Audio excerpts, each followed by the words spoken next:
y'all, and welcome to the Healthy by Heather Brown podcast, where I encourage you in healthy mind, body, and spirit through my Sunday reset. Let's get into it. Hey, girl gang, you are going to be in for a treat today because I have already talked with Tiffany Sauder over on her podcast, and we're doing a podcast swap. And y'all, it is just like connection, energy, all the things. She's from Indiana, where Eric's from. And so we're just going to have a great time. And I just can't wait for you to get invited into our coffee shop chat, essentially. So let me tell you a little bit about Tiffany first. She is a powerhouse entrepreneur, a dynamic storyteller, and the host of Scared Confident podcast that I was just on. So I'll link her episode that I'm on so you guys can hear it when this goes live.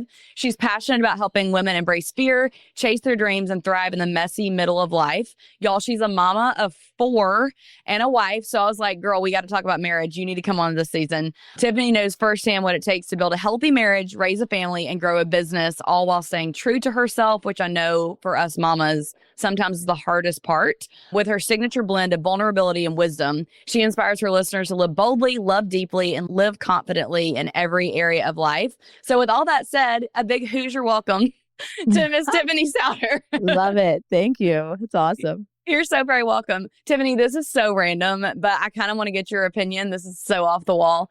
But Eric and I have been joking with our friends because a lot of our couple friends are from the South as well, like me.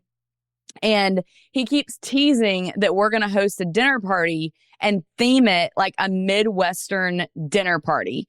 So if we were to do that, what has to be on our supper meal? Supper club menu. I love that you call it supper. That's so Southern of you. I would say like a pork tenderloin is quintessentially Indiana.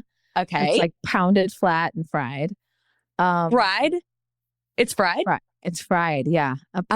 You're thinking pork tenderloin like a log, like a fillet. Like a pork, it's used, the word is used completely wrong. So it's like basically like a pork chop that's pounded out within like an inch of its life.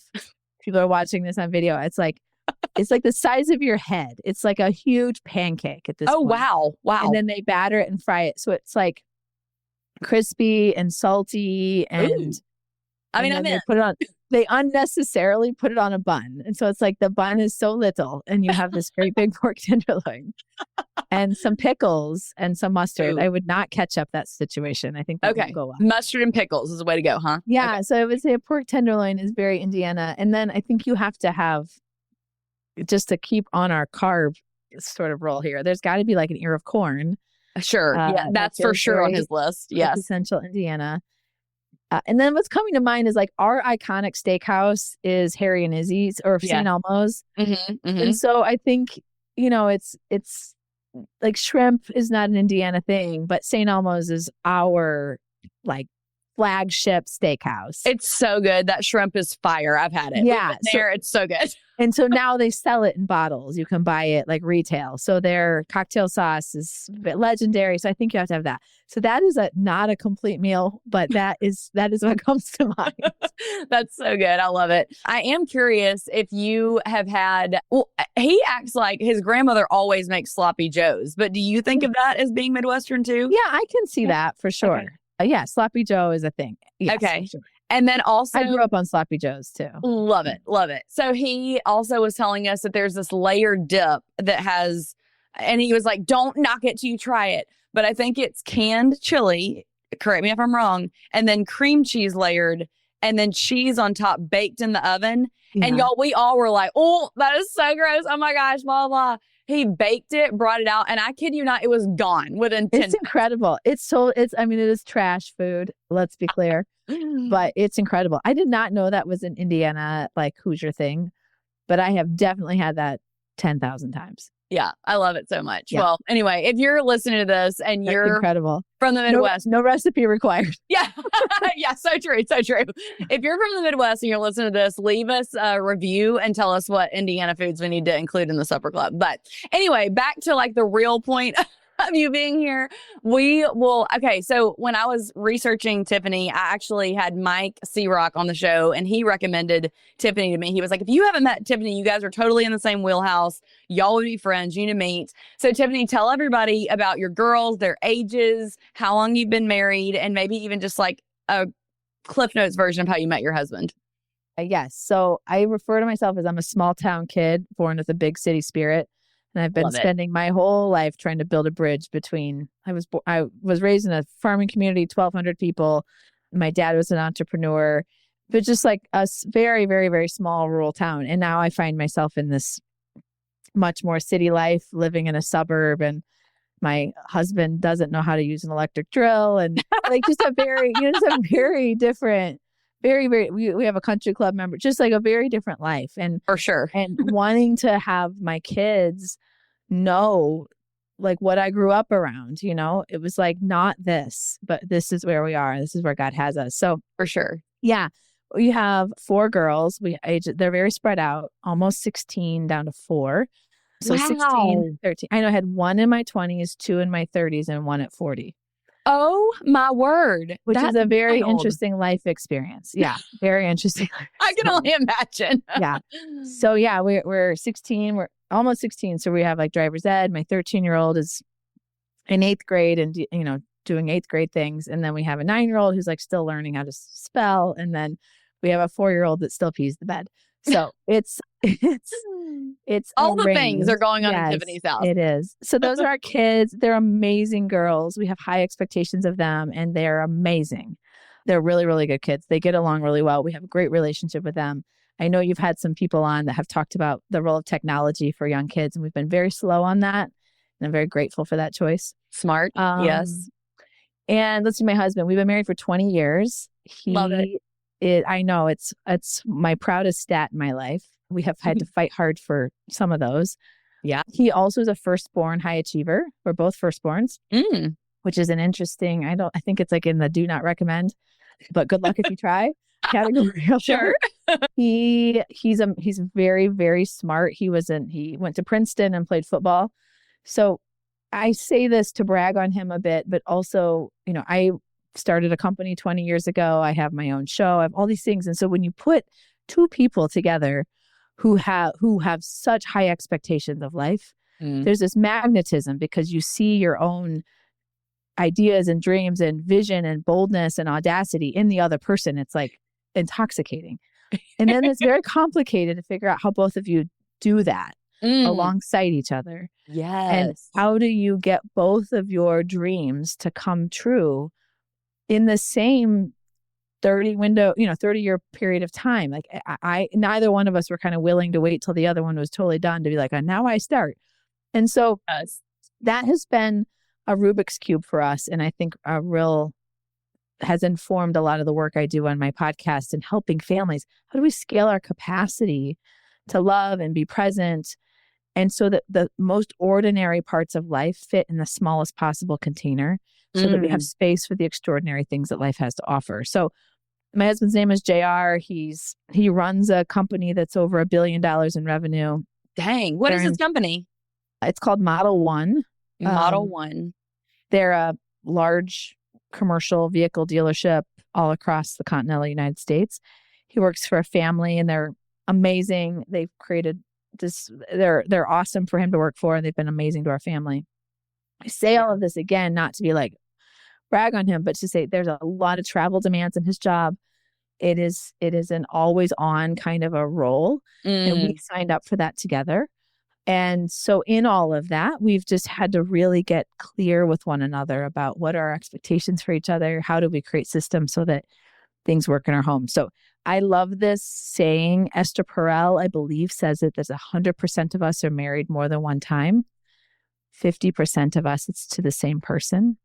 Oh, yes. So in your marriage sequence here, I feel like that quote needs to make its way through, and that for sure we can double click into this if we want to. But when my husband and I went through a really hard season in our marriage, I had to acknowledge that the first version of our marriage was dead. That young, innocent, naive love. And you married your high school sweetheart. So maybe that version of your marriage is still going. But we were 25.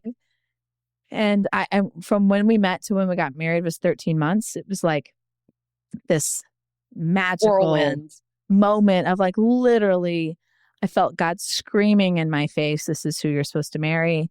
I had never trusted someone so completely, so quickly in my life. And I think that was an important anchor point for both of us to have experienced in our journey of becoming married when we went through our really hard season, to be like, this is undeniable to me that God wanted me to marry you. Undeniable to me. Yes. And we are making this very hard. And so how do we get back? So anyways, I am on my second marriage to my only husband. So good. I love that quote. I haven't heard that before, but that's a really good quote. You know, it brought me so much. I mean, Esther Perel is a secular author, but it brought me so much comfort that there was still hope in a season of what felt like death and like in a season of really, really, really hard in our marriage. And I was like, I didn't know how to get back what we had. And I was like, oh, the goal is to get back to each other. But it's a more mature love. It's a less naive love. That doesn't make it less than, it's different. Yeah. And that was very freeing to me to feel like I could build new again. And I wasn't trying to rebuild. I don't know if that makes sense. Well, let me ask you, because I mean, I for sure get the sense that someone's may listen to this, Tiffany, and they're like, "Oh my gosh, that's me." I don't think that I realized maybe that my husband was the death of my first husband. That's the same person, but I'm not happy, and now I don't know how to fix it, and now I just feel stuck. I guess once you made that realization, then how did you pivot to move forward, and what worked well for y'all, and maybe what didn't? Yeah. So let's maybe take us back to the crime scene for a minute. Can we do that? Yes, do it. So it was in like 2000 and end of 2017, early 2018. And it was like a classic story. You know, my husband and I are both kind of we're like 15 years into our careers. We're not idiots. So things are going well. We've got a lot of external demands on our life. There's a lot of outside people that make us feel really relevant and smart. And like we have purpose in the world. And we're serving on boards and we're involved in all the things. And we have, at the time, 3 kids. And so that's really busy. And we've got nannies and all these kinds of people helping us. And so we were very busy doing things that felt productive and achieving, but in ways that were taking us in different directions. Like not really, but like we were just growing apart. It's like, we weren't involved in that many things together. It's like we were, who's going to be home? Who's going to be leaving? Who's leaving early? Who's coming home? And it's like, we got to the place where like accidentally we were coexisting, and it wasn't. Yeah. And so you get to this place where you start managing each other and you're not really experiencing one another. Intimacy starts to become a chore. You're kind of like, let me kind of, gauge his mood to see if I can be honest, or, and him vice versa. Like, it's not just like, it's just like, you're just not connected and there's no opportunity to. And so you just keep drifting away. Yes. And so then everybody chooses their vice. When you're in that situation, you need something to fill you. It doesn't even matter what it is, but you're going to find something. It's going to be that you fall in love with your work. It's going to be that you fall in love with somebody else. It's going to be pornography. It's like pick your vice. Yeah. Our specific ones are not important, but you're going to get to this place where it's like, hey, I am pursuing something else that's filling this desire to be needed and to be loved and to be wanted and to be desired, because I'm not getting that from my spouse anymore. Yeah. So we got to that place. And so, you have this, for us, it was like a fairly specific moment in conversation where it was like, hey, like we expect excellence of every area of our life. And neither one of us can say that this marriage is excellent. Oh, we can't own that. Yeah. And so we have a choice to make, that we either want it, we want the marriage, and we decide to figure out what excellence means, how we get there, how we show up for each other, the change that is required, the apology, like whatever. Either we're going to do the work together, or this marriage is over and we have to do the work separately, because we don't like who we are. Like, in this marriage, in this home, I don't like who I am. I like who I am as a CEO. I like who I am in these other roles, but I don't like who I am as your wife. I don't like how I respond to you when you talk to me. I don't like how I no longer assume good intent. I don't like how the most normal interactions somehow like turn into like apathy. Like how is this who we are and how we're interacting and what we've become? So, Tiffany, I just have to acknowledge, though, really quick, like the ability to get honest with each other, because I feel like that's what I'm hearing that you're saying is like, it almost is like step one, you had to get honest with yourself of like, 100%. I don't like who I am when I'm with this person and this isn't good and I don't like it and it feels bad. But then it's also a whole nother level to then both be able to come to each other and be honest. Also, that's really hard and vulnerable, but necessary. Well, I think in the season of life that I'm sure most of your listeners are in, you're just doing things. You're doing life. You're doing carpool. You're doing school. You're doing drop off. You're doing lunch. You're doing dinner. You're doing your workout. You're just doing it. Yeah. And you're not actually thinking, what do I want back from this? And I actually think it was being very vulnerable. And this is going to, I think, sound a little bit backwards, but I think when I sat, and honestly, the thing that made me cry so hard was I was like, it's probably going to make me cry again. It was like when I was a little girl and I laid in bed and I thought about what it was going to feel like to be married. It wasn't this. It wasn't this. And I was like, my little girl self deserves to feel that way and deserves to feel safe and deserves that. And I was like, and I don't know why I don't, And so that was like, it was almost going back to my childhood that allowed me to see my life more honestly. You know what I mean? Because you're just like, I don't know, I'm an adult. I can figure it out. It's fine. It's no big deal. I can power through. And then I was like, there's no way your little boy self thought of being married and what that would feel like, and that I am what you dreamed of. There's no way. Oh my gosh. Well, you got me. I'm like, now I'm tearing up. But this is so valuable to think through. Yes. And so now today I can say we can answer that question differently, but that was really for me where I was like, no, I don't know what's wrong. I don't know what to ask for instead. But I've learned in my life that God puts these little like clues in my heart of what my life is going to feel like and be like, of like where I'm going and what I'm becoming.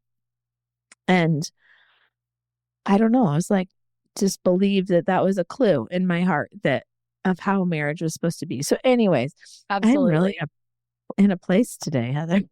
I love it. I'm like, it's beautiful. It's so vulnerable and real and raw. And I literally think women are going to be listening to this crying in the car with you and me. Yes. So here we are. Friend, what if I told you that teaching your kids scripture could be easy, fun, and actually stick? My free weekly Bible memory plan for kids gives you one short, powerful verse each week, designed to fit into your crazy busy life. With 4 kid-friendly verses a month and simple ways to weave them into your daily routine, you'll be planting God's word in their hearts without it feeling like homework. Want in? Grab it now at healthybyheatherbrown.com/freebies with an S and start building a faith-filled family today. So anyway, I think being vulnerable, I think thinking through that lens was really important. I think having the courage to say it out loud, because I knew in saying it, it meant that there was a possibility that was the end. We can go on with the charade for a really, really, really long time, of like, is this going to be, I don't know, if I don't say anything, maybe it's fine, So and you kind of just keep moving. Yeah.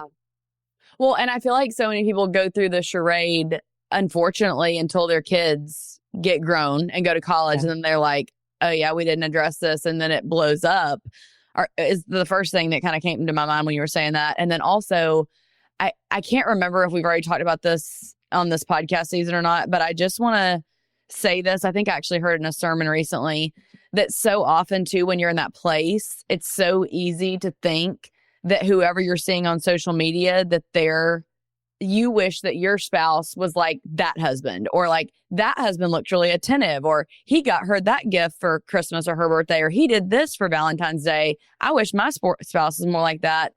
But I just want to say also that a vice, like what you were talking about earlier, can be social media and writing this story that is not even necessarily true So if you are seeing that, just remember that every marriage, mine included, Tiffany's included, like your own, everybody has their own struggles because we're all human and none of us are perfect. And so while you're in that low place, I would just beg you to make sure that you're not just assuming that if you had someone different, that your marriage would look like what you think it should or what that little girl deserved, because Satan wants us to be there and trapped in those thoughts instead of working on our own marriage, because at the end of the day, no matter who you're with, they're a sinner and it's going to be work no matter who you're with. Yeah, I think you talk about like one of the things Satan does. I think one of the things Satan did in my journey that I give people advice to do differently is I was very like quiet about it to my closest friends. My husband and I are both, we're leaders. We're like looked to as really strong and capable in the communities in which we're in. And our friends know us. I mean, it's not like we're better than them, but it was like, I wasn't ready to admit to them where we were. And it wasn't until, and I can talk about kind of how we got back on track, but it wasn't until we were probably 6 months into the healing journey that we really brought them into our story. And I know that they would never say this, but I know that I hurt them in not trusting them when I was in the sort of depths of it, personally, of just feeling like you didn't feel like, I'm like, no, I didn't think you would judge me. I didn't think you wouldn't be my friend. I didn't think any of those things. I think it was just a way that Satan was trying to keep me isolated from the healing that we needed to do and the work we needed to do in our marriage. So absolutely. Yeah. I mean, and Tiffany and I just talked about this on her show, that when I had postpartum depression, that was the scariest part to me, was the isolation. And that is where Satan gets the foothold. And while Tiffany, I think that it's so valuable that you said, that you didn't let people in initially, but you're saying that what you would have said, to your past self, if you could, is to let people in. But you may be in a place where you can only even let in one or two other people. It's not like she's saying you have to tell the world. Tell those closest confidants that, that way you don't feel alone in it. I feel like that's so huge. Totally. Because you need to respect the integrity of the process you're going through with a person who is having their own experience with it.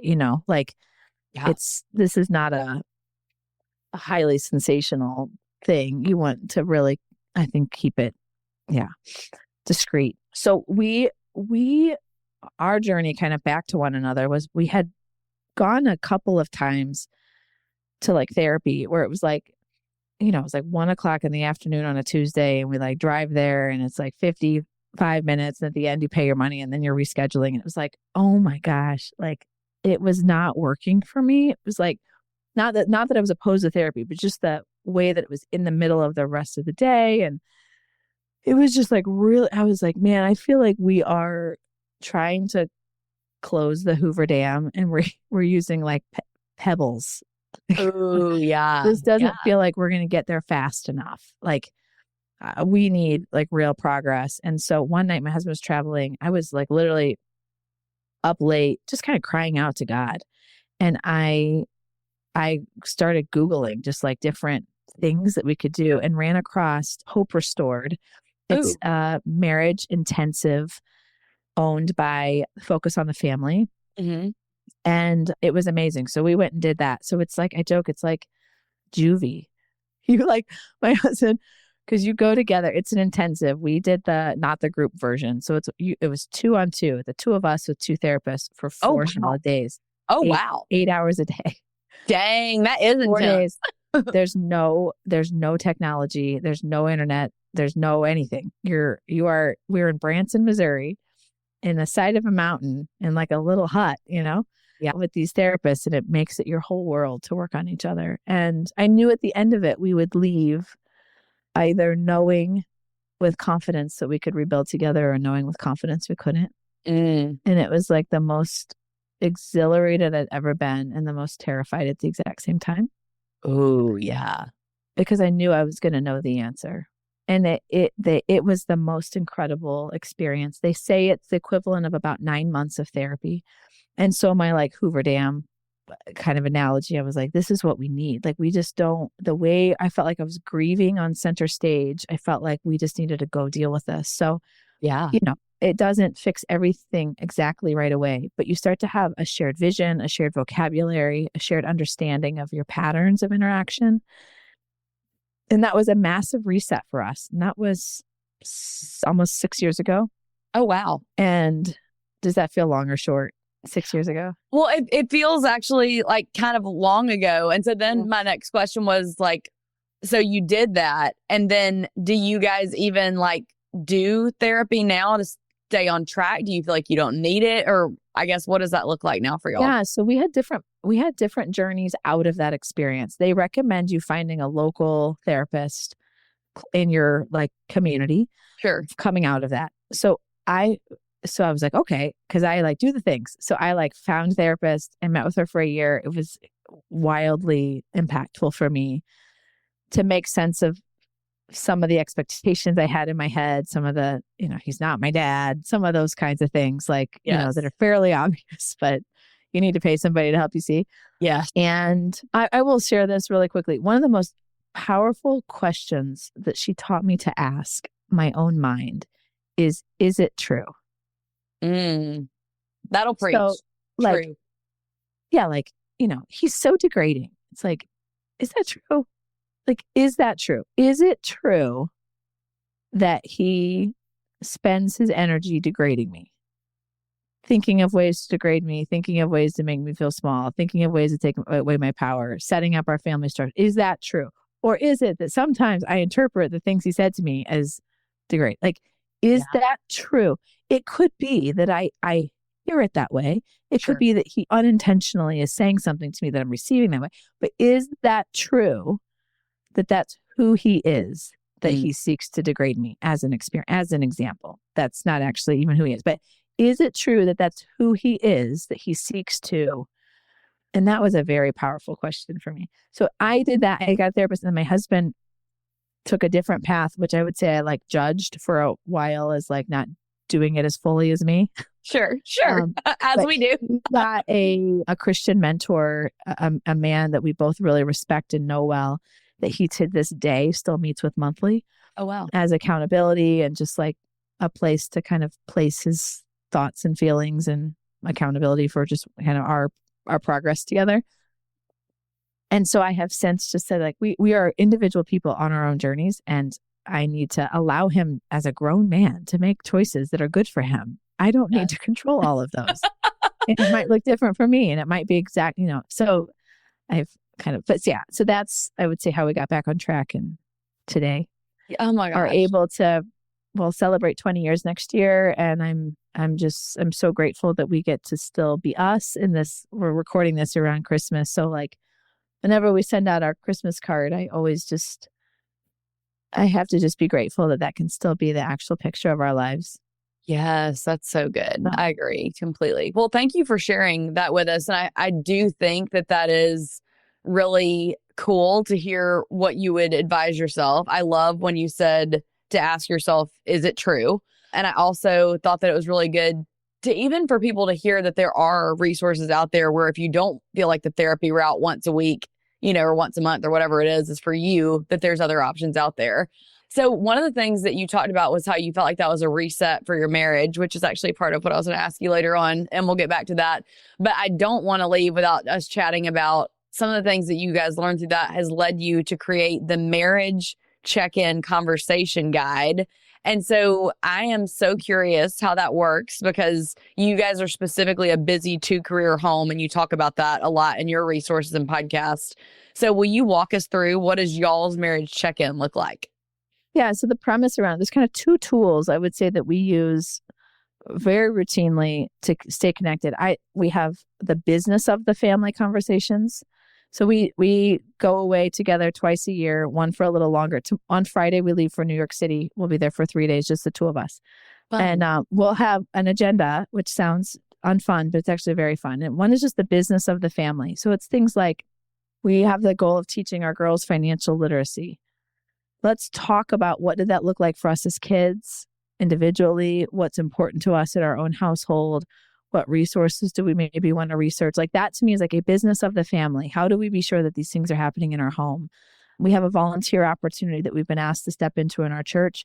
We need to have a conversation about whether or not we have the time and space over the next 6 months to invest in that, say yes or no. It's the business of the family. Yes. So that's the business of the family. And I encourage you guys, we treat our families accidentally with no intent. And this business of the family is a way for my husband and I to stay aligned. He's gone a lot. He has a huge job. His brain is very busy. And I think we can accidentally take all of the responsibility on us. Like, I want him to inform the way our kids are molded. I want him to inform what we do as a family.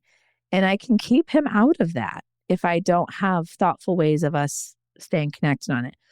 I love that. Hey, can I ask you a question? Because this is a conversation Eric and I have been having recently. He's kind of tasked me with that on a soon date night or overnight getaway that we do. He wants to think through and come up with some family rules that are just like, this is the Brown family way of doing things. Do y'all have anything like that in your family when you talk about family business? You mentioned about wanting to teach them to be responsible with finances, but is that part of maybe y'all's family rules or mindset? I would say we use more like a values orientation than rules, because I want to empower them to be good decision makers. And I think values guide their discernment, and rules, and this is my own personality, they just feel like unnecessary breaks unless I understand it. Like, my personality hates rules, and I would rather be empowered to like decide. Yes. So we tend to have more of a values orientation. Love that. Around that idea of how do I guide them towards discernment and decision making, because that is a really important thing that they learn. Yes, that is so good. I'm like, oh, maybe that's what I should be working on instead of rules. So thank you for that thought starter. I would think about what is behind the rules. Like, what is the principle that you want them to learn so that the rule becomes obvious to them? Yeah, that's good.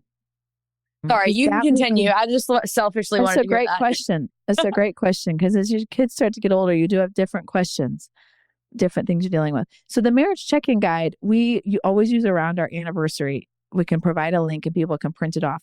I encourage you, fill it out separately. So literally print it off or send your husband a screenshot. And there's, I think, 6 questions on it. The first one is, on a scale of 1 to 10, where would you say our marriage is right now? Oh, yeah. How have I gotten better for you in the last year? How have I seen you show up for me better in the last year?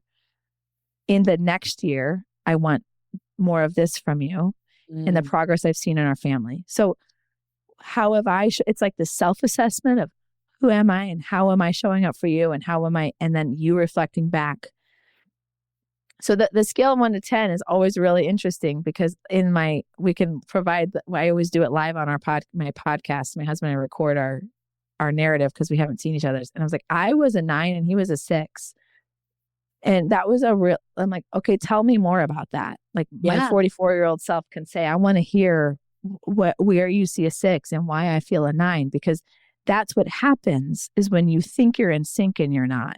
Yes, that's good. And so, do you send me the link to that episode? Because I want to include the link to that episode in the show notes too. I am so excited about this. I'm so glad you gave me this tool too. Yeah, we do it every year, and it's so powerful. And in that, it starts to pull out, what are new agreements? One of the things I teach is implied versus explicit agreements. And our marriages become very implied. It's like this dance, you just kind of know, versus very explicit agreements. So, like, we explicitly have defined how many times we're going to go away, how many nights, and on the off quarters, we go out for dinner, and we know exactly what the agenda is going to be like. And it's because, in the same way that you meal plan, when we are planning for our time together, we can be so intentional. And then there's time to go have fun and do something where we're experiencing and enjoying one another. Yeah. And we're not dancing around all the things that we really need to talk about. So it's very powerful. So from it, every year, there usually comes one new agreement that we kind of put in our toolbox of our relationship, our alignment, the way that we're supporting our family in this new season. So that's the purpose, to get aligned, to get clear, and to say, hey, if I'm doing things that aren't of value to you and I can move that energy to something else, like, let me hear it. Like, I'm here in a way where we're like on the same side of the table. This isn't about like getting mad and pointing fingers. Yeah, I love that. So I literally, as she was talking, I went over to her website and like put in my email, and I'm going to print it off and we're going to do it, because That's such a great idea. We actually are the same way as you guys in that we do try to get away together at least twice a year. You know, usually we're leaving in February to go to North Georgia. We're literally doing one night. It'll be a day and a night, and then we come back the next night. So one night away from our kids. But this will be our agenda, which I'm so excited about. Yeah. And then we also typically do a little bit longer trip away from the kids as well. But like you said, if you don't already have those things agreed upon with your spouse, then how do you know? You're just assuming that they're happy with that or whatever else there may be. Are there any other things that you could say to us, Tiffany, that you've learned communication-wise that has been really helpful for you guys? Or maybe ways that during the busy weeks, how do you reset in your marriage if it's needed? I think one thing very specific to our environment is that my husband travels. So we have times when he's home with us and in the routine and helping out, and then seasons where he's gone. And so this like dad is leaving and his reentry into the family, we've had to get really good at that because he can accidentally become an accessory to our routine and our, like, I don't want to say our lives because it's not an accessory to our lives, but like he can kind of float on the outside of it all if I'm not careful. Yeah. And I realized a couple of years ago that where he is at, whether he's connected or disconnected from the family, is almost entirely up to me. Oh, explain that. What do you mean? Because if he's gone for 4 days and I don't take the time to snap a picture of what's going on or to update him on the recital or to tell him the funny thing that somebody did or I burnt the pork or what, like, then he doesn't know. Yeah, that's so good. He doesn't know. Like he's not going to call me every 20 minutes and be like, did anything happen? You know what I mean? Like that would be weird. How was the pork tenderloin that you ate on bread with pickles and mustard? Totally. That's right. On a small piece of bread. How was it?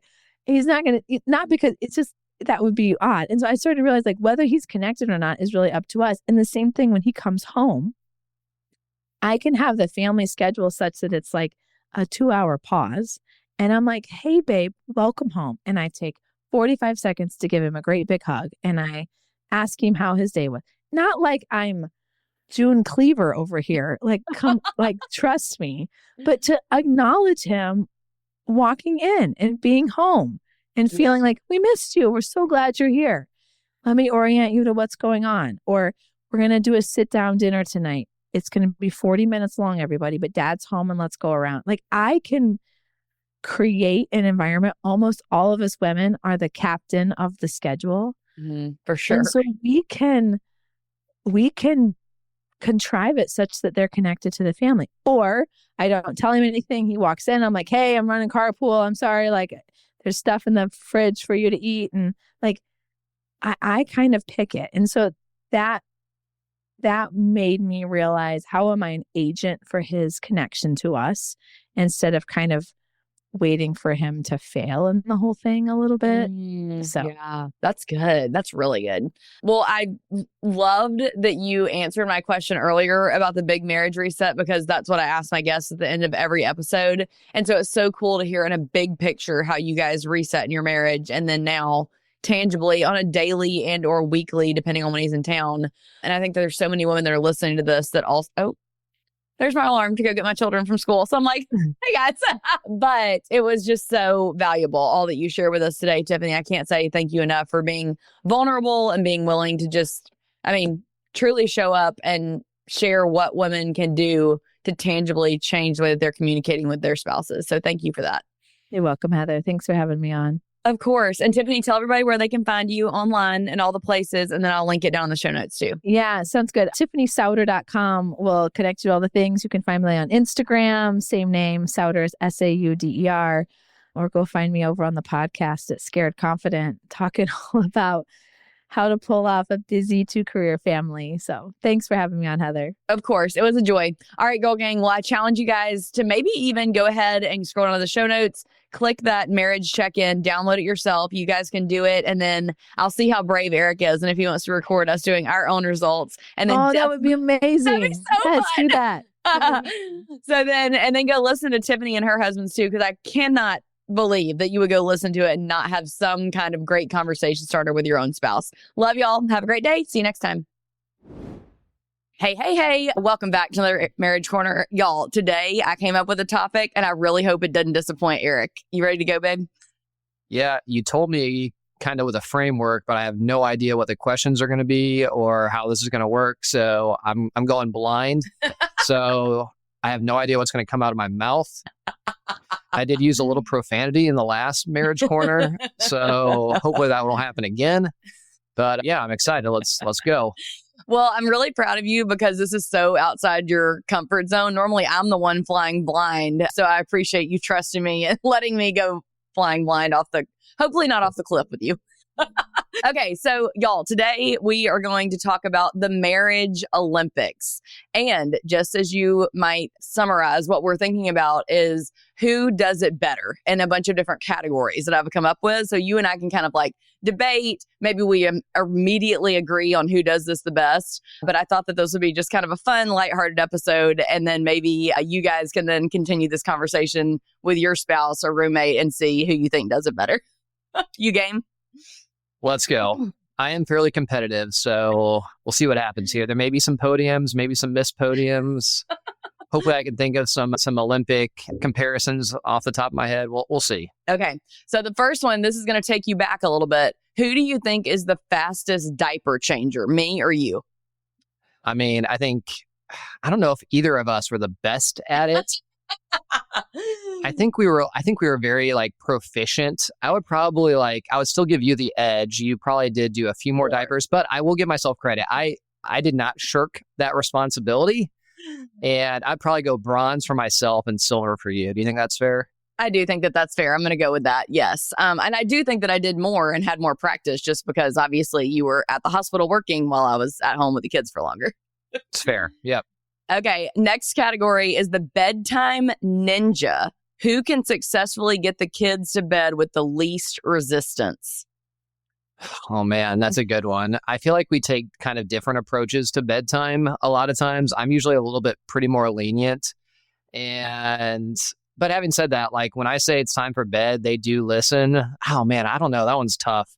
I think I would go exactly the same before. I would give you the silver and me the bronze again. Not a lot of gold medals coming out yet. We'll see. I will say, Eric, so in my mind, I feel like you let them stay up longer than I do typically. Like Eric will be like, oh yeah, you can finish this episode of Dude Perfect. Or, oh yeah, you can, play one more game or whatever it is. Whereas I'm like, it's 7:55. We should be moving towards the bedrooms to like be down and in bed by 8:10. But funny enough, Layton said to me the other day, oh yeah, mommy, you definitely let us stay up later. And I think it's because in his mind, I like stay in their rooms longer and cuddle or talk longer or rub their backs or sing or pray or longer than you do. So I was like, yes, I love that I'm getting credit for this, even though I definitely don't deserve it. So yeah, I agree with that. It's definitely just different because the boys are like really in their like sports watching phase right now. And I really love that time where like Finn's our cuddler. I think I've told you that before. Like if I can get like 5 or 10 minutes of Finn just like, sitting next to my side and watching a basketball game or a football game, like I want to cherish those moments. And Layton is probably more interested in the sport, so he'll want to come and like actually watch with me. And I like sharing that little time. So if it's another 10, 15 minutes, like I want to have that time with them. And so I think it's just different where, yeah, you'll come up and read to them. And, sometimes I'll go in there and check on them as well too and do that. But yeah, I think that's pretty accurate where we both stand. Yeah, for sure. And I think that's just classic male and female roles too. Okay, the opposite of that, babe. Who is the best at the morning routine sprint? Who's better at getting everyone out the door on time? I got to give myself the gold medal for this because one, I do not like to be rushed in the morning. And I will say this, you do a great job of like telling the boys like, hey, have your clothes out, ready to go in the morning, have your backpack ready to go, your lunch packed. All those things are great. So they're prepared. But like I will get up maybe a half hour to 45 minutes before we need to leave the house. I'll get the boys up. They'll come down. We'll eat breakfast. We'll watch a little television together, just kind of have a nice, relaxing morning. And I'm pretty sure it's not that way with you. Definitely not. We are to the T. We have a routine and a system. Y'all, my alarm goes off at 6:55 a.m. usually, and me and both boys are up and out of the house by 7:19 every morning because I know if it's like 7:25, then we're going to get stuck in more traffic or what have you. But I value sleep so much for me and for them that I literally want to get every inch of sleep in. However, there is no snooze button option. Like it is, pedal to the metal. But we do get out the door and they have not been late, I don't think, once this year on my accord. It might have been because of traffic or a wreck, but yeah. Whereas I will get out the door early and drop the boys off. And if they get there too early, they can't go to their classes yet. So they go to the overflow in the gym. And they're always like, Dad, are we going to have to go to the overflow? I'm like, yep. We're getting here early. I'm usually rushing off to the gym right after that. And so that's how it works. Too good. Okay. Next category. Toy cleanup relay. Who's more efficient at getting the house back in order after the kids destroy it? So I think the key word here is efficient. I'm gonna put the gold medal around my neck on that one. And you gave me this compliment just last week when we were reorganizing the garage as well too. You're like, Eric, I'm just so thankful your mind works that way. I wouldn't even know where to start to move all these things. And I look around and you got everything where it needs to go. And I'm like, oh man, I really appreciate that. Like that doesn't go unnoticed. So efficiency, yes. But like, as far as like getting the boys going and motivated, like you get the gold medal for that. Thanks. I like that one. Appreciate that. Okay. This makes me laugh. The category is lost item finder. Who's the best at locating lost shoes, remotes, or car keys? And I can't help but think about how we used to call Curtis A., Eric's dad, who has been on the podcast, the finder. So you're asking who is the best at the lost item finding finder, things? Yep. I feel like I don't lose a lot of things because I have very specific places for everything. And when they're not there or they're moved, very frustrating. But I think as far as finding things, I don't know. Like I kind of have a memory where like I can see it in my mind. So I would probably give myself the gold medal for finding things. Yeah, I definitely agree with that. I do think that you don't lose as many items, but I think that I probably actually help the boys locate more items than you do, just again, because you're at work or what have you. And to be fair, you have a lot more items to begin with. So there's more opportunities for things to get lost. It's like cell phone, wallet, keys. That's it. Gym bag. That's about it. So not a lot. Can't imagine that life. Okay, so here we go. Next one. Who is the best? Silent treatment endurance. Who can hold out the longest before breaking and talking first? Who can hold out the longest? I feel like neither one of us do a lot of that, which I am happy about. But every once in a while, I will say like you will shut down sometimes. I mean, I do it as well too, but I don't know. I don't know. That one's tough. That is a tough one. I am going to give myself credit because the last time that we had a standoff, I did come to you and was like, hey, babe, even though like, tensions were high or what have you. So anyway, okay, let's see what else. Hall pass for a nap. Who's better at sneaking in a nap without getting caught? I don't know. Like I do enjoy like a nice like Sunday afternoon, like little like 1 hour power nap, but like I'm not secretive about it. I usually just pass out on the couch. I will say though, this happens quite a lot after a long day at work. Like after dinner, putting the boys to bed, I'll just be on the couch and like, it's like pre-sleep. Like I'll have an hour nap before I go to bed and then I'll wake up and I'm like, now I got to get up and go to bed. So I don't know. I guess I would give myself a medal for that. You're not a big napper. Every once in a while you will, but like you're not hiding it either. And usually you'll go back to the bedroom. I'll just pass out on the couch. True. Or I'm not much of a napper, but because I sleep in, that's where I get most of my sleep. Whereas you nap to catch up on sleep. Okay, let's see.